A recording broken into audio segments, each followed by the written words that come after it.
Hello and welcome back. We had already discussed the various developments that had taken place during the British rule with respect to the constitutional scheme. Now let's move forward and let's try to see that what all can be the questions, what all can be the types of questions that can be asked from this topic, and what is the trick to solve these questions. In this line of thought, let's go to the first question and let's try to see what is the demand of the question. Now the first question says, which one of the following acts of British India strengthened the Viceroy's authority over his Executive Council by substituting portfolio system or departmental system for corporate functioning? So let's first try to understand that what is the meaning of a portfolio.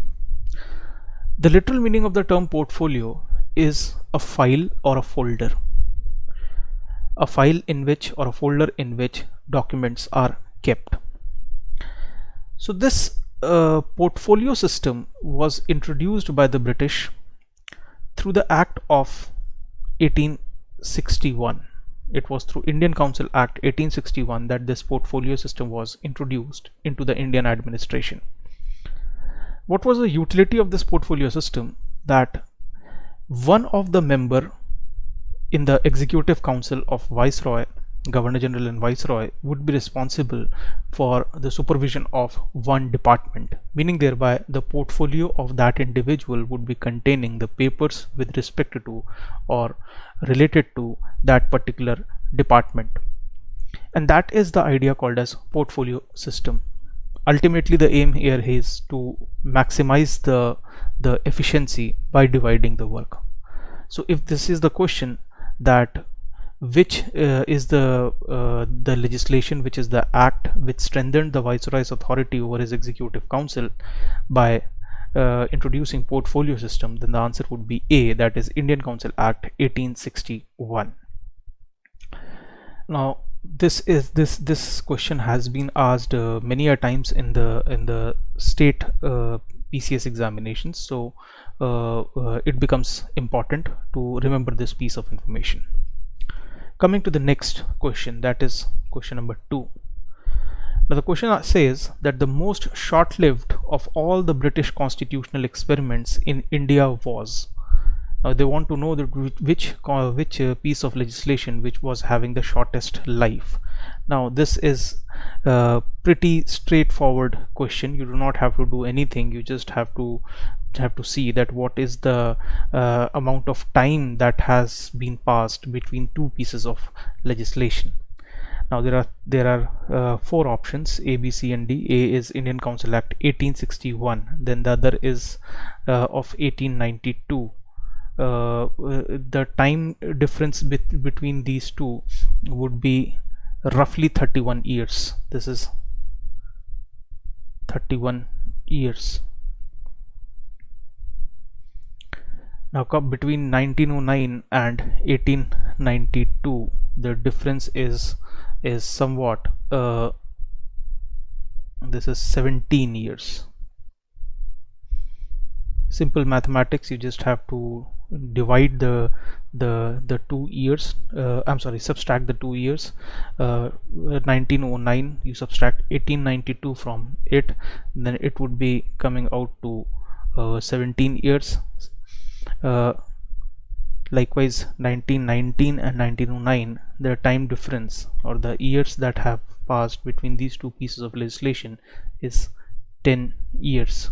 So it becomes very clear that the shortest lifespan of a piece of legislation was of this option number C, that is Indian Council Act of 1909. So that would be your answer. So this was not much technical.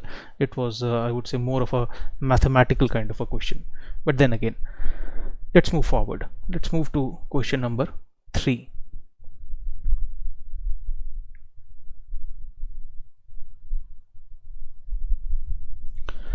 Now question 3 says, which one of the following is not a feature of Government of India Act 1935? So which one of the following from these four options A, B, C, D, which one of the following is not a feature of Government of India Act 1935? Option A, diarchy at center as well as in the provinces, a bicameral legislature. Option number B. Option number C, provincial autonomy. Option number D, an all India federation. Now this question can be solved through the trick of elimination. Now there are two ways basically to solve an objective type of question. One is to find the answer directly, try to identify the correct answer directly. But if that trick is not working, then the other way to solve the thing is to go for elimination, meaning thereby you try to eliminate what all are the wrong options or answers, and the one remaining would be the correct answer. Now question is, which one of the following is not a feature? Therefore what we have to do, we have to eliminate all those things which are a feature of Government of India Act 1935. So if you recall from our discussions, then Government of India Act 1935 talked about an all India federation, so this is not the answer. It talked about provincial autonomy. Government of India Act 1935 also talked about provincial autonomy. Then obviously this option C is also not the answer. Likewise, it also talked about a bicameral legislature. So obviously option number B also cannot be the answer. The correct answer would be A, because it is the only one left. But if you want to approach it directly, the direct you can say method to find the answer, please read what is option number A, diarchy at the center as well as in the provinces. Please try to recall that Government of India Act abolished diarchy in the provinces and introduced diarchy at the center.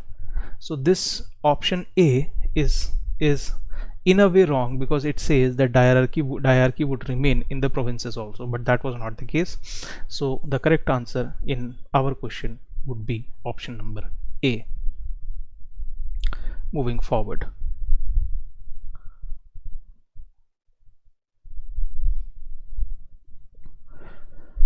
question number 4. Consider the following statements. Now it is a statement based question, and with respect to the features of Government of India Act 1935.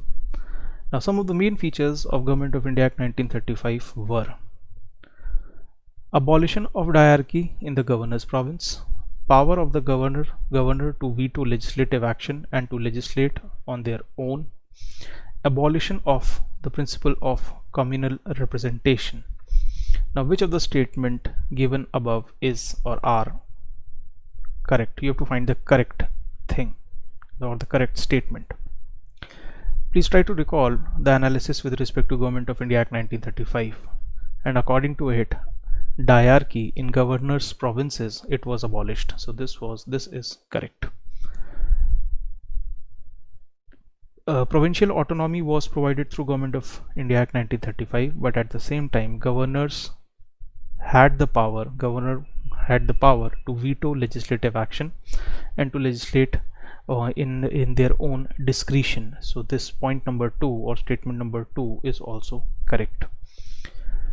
Now what about statement 3, abolition of principle of communal representation? This is incorrect. This statement is incorrect. The separate electorate as an idea was not abolished through Government of India Act 1935. So that's why statement 3 becomes incorrect. We have to identify the correct statements. So 1 and 2 are correct. So it is option number B, which would be the correct answer. Coming to question number 5, the Montague-Chelmsford reform. The Montague-Chelmsford report formed the basis of. Now this report led to which legislation? You have to identify it. You have to identify that Montague-Chelmsford reform led to which legislation. So if you recall, it would be Government of India Act 1919. Montfort report, Montague-Chelmsford report is also sometimes referred to as Montfort report, taking the first few letters from the word Montague and taking the last few words from the word Chelmsford, and then it's sometimes also referred to as Montfort report. So this Montfort report led to Government of India Act 1919, and that would be the correct answer. That is option number B. So it is a very straightforward kind of a question, but at the same time they had tried to link Montague-Chelmsford report with the Government of India Act 1919, and they have asked that which formed the basis of Government of India Act 1919. Coming to question number 6th. The distribution of powers between the center and the state in the Indian Constitution is based on the scheme provided in. Now, distribution of power between the center and the state in the Indian Constitution is based on the scheme provided in. Now, if you recall, it was Government of India Act 1935.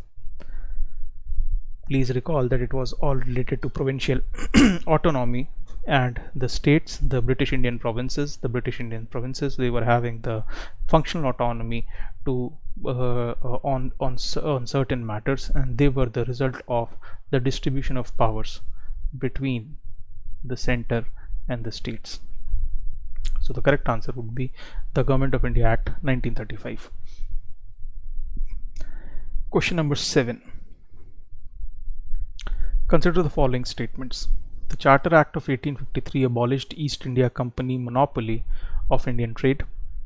Statement number 2. Under the Government of India Act 1858, the British Parliament abolished the rule of East India Company and undertook the responsibility of ruling India directly.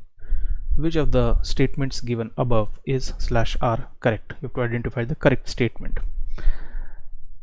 If you recall the analysis regarding Government of India Act 1858, then statement 2 is correct. But what about statement 1? The Charter Act of 1853 abolished East India Company's monopoly of Indian trade. This statement is incorrect, because East India Company's monopoly over the Indian trade was not abolished through Charter Act of 1853, but it was done through the Charter Act of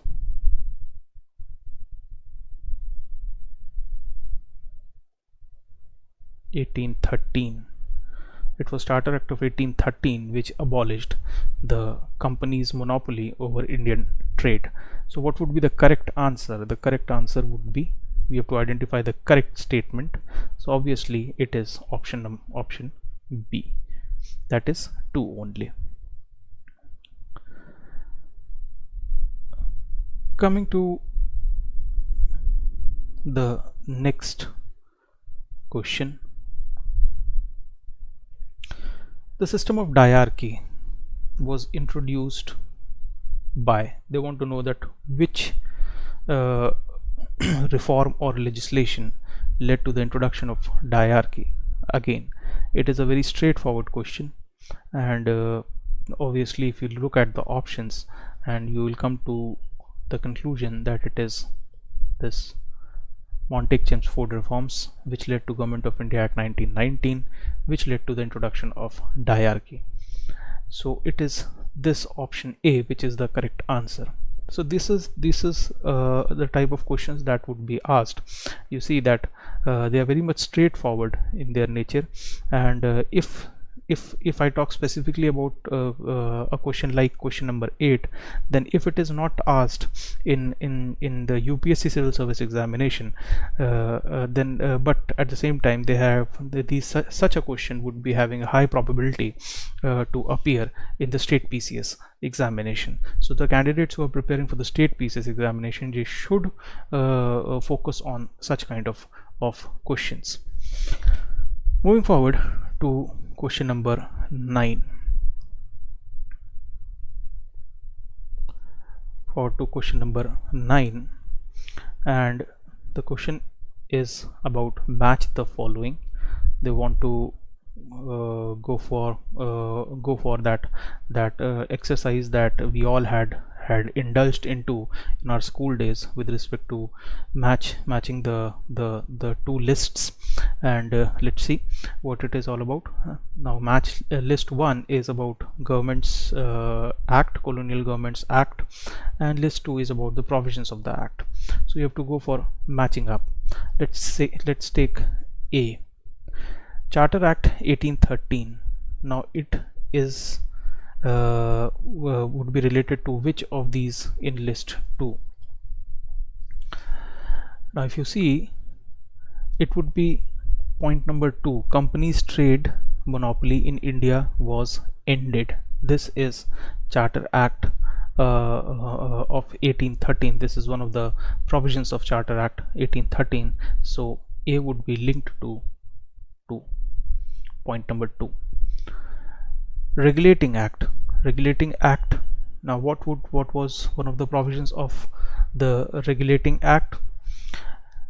The Regulating Act's provisions, let's see whether it would be 1, set up a board of control in Britain to fully regulate the East India Company, or whether it would be the power to govern was transferred from East India Company to the British Crown, or it would be the last, the company's directors were asked to present to the British government all the correspondence and documents pertaining to the administration of the country. So Regulating Act is related to point number 4. Regulating Act was an attempt to regulate the administration of the company, and it wanted the company's directors to submit all the correspondences and documents pertaining to the administration of the company to the British government. Act of 1858, Government of India Act 1858. This is related to point number 3. The power to govern was transferred from East India Company to the British Crown. So it would be point number 3, and obviously only one is left, that is point number 1, Pitt's India Act, which set up a board of control in Britain to fully regulate the affairs of East India Company. So this is the scheme, and just you have to identify the correct one from the code. The codes that are mentioned, A, B, C, D, and it would be A2, B4, C3 and D1. So the correct answer would be point number or option number A. So these are the different types of questions that can be asked. They can be asked in a match the following kind of format, or they can be asked in a statement based format, or they can be a single one line statement, or you have to identify the correct option from the various options that have been provided. So these are the various ways, but then again all this becomes possible if you have understood what are the provisions of the various pieces of legislations and you have analyzed them. Although these questions are not based on analysis, not totally based on analysis, but the correct factual interpretation could be achieved if you have analyzed them in their proper perspective. So please try to focus on these kind of questions. Please try to practice such questions, and please try to revise that what we have discussed, so that it becomes easy for you to relate to the questions and you are able to identify the correct answers. Apart from this, I had also told another trick that if you are not able to identify the correct answer in the very first instance, then you could go for the other trick of elimination. And with practice only you can achieve mastery over these two tricks. So I request you all that please try to solve the questions. Please try to at least see the previous year questions, and you will be able to find that what is the demand of the examiner regarding these kind of things, and while formulating such kind of questions.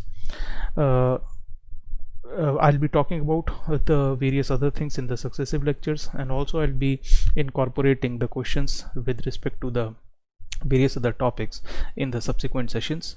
With this I'll stop this session. I'll stop the session, and we'll see you in the next session. Thank you very much.